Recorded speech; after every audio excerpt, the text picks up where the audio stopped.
first in HD. This is 13 Eyewitness News Tonight. I put money into something I thought was substantial and legitimate, and it turns out it's not.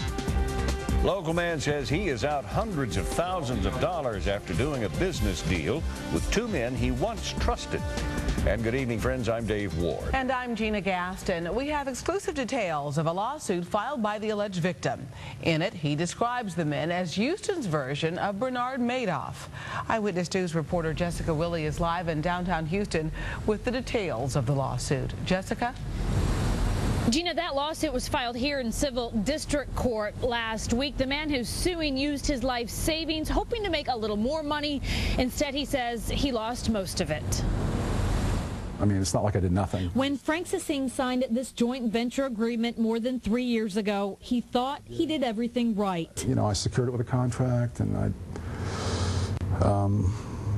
I referenced it through other people. I had documentation. I asked for documentation. But almost 2 years later, he says he started to see cracks, and immediately he knew Something's up. Yeah, something's not right. Now, $250,000, his life savings is gone, and he's suing. They'll get there. If there was foul play, I would like, justice to be done. According to the civil lawsuit filed last week, Singh gave young Wallace and his company, YKBL Investments, a total of $250,000 over 14 months with the promise of big returns.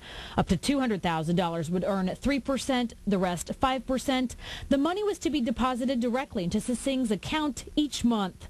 And according to an addendum to the contract, Winsome Investment Trust, with attorney Robert Andrus as the trustee, was investing it. Singh says for 22 months he got his payments, but then they stopped. I was taken, yes. The lawsuit names Wallace, his company, the trust, and Andrus as defendants, alleging fraud, conspiracy, and negligence.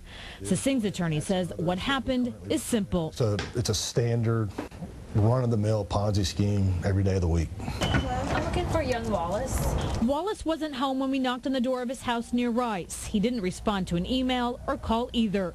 We tried to go to Robert Andrus' office, the one he lists with the State Bar of Texas, but 5644 Westheimer is just a postal center. Number 452, just a P.O. box.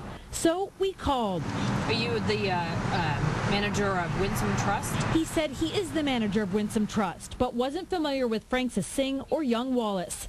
At least 6 times he said he didn't know anything about what I was asking and said, quote, "There is no scam, and I have no idea of any lawsuit." He then abruptly hung up. Hello? I had been in touch with the SEC and went to them. Singh says he's contacted a number of state and federal agencies, including the FBI. And while he hopes the lawsuit will help him recoup his money, he won't invest it again. Yeah, I'm done. It's going to stay in the bank, and that's it from now on.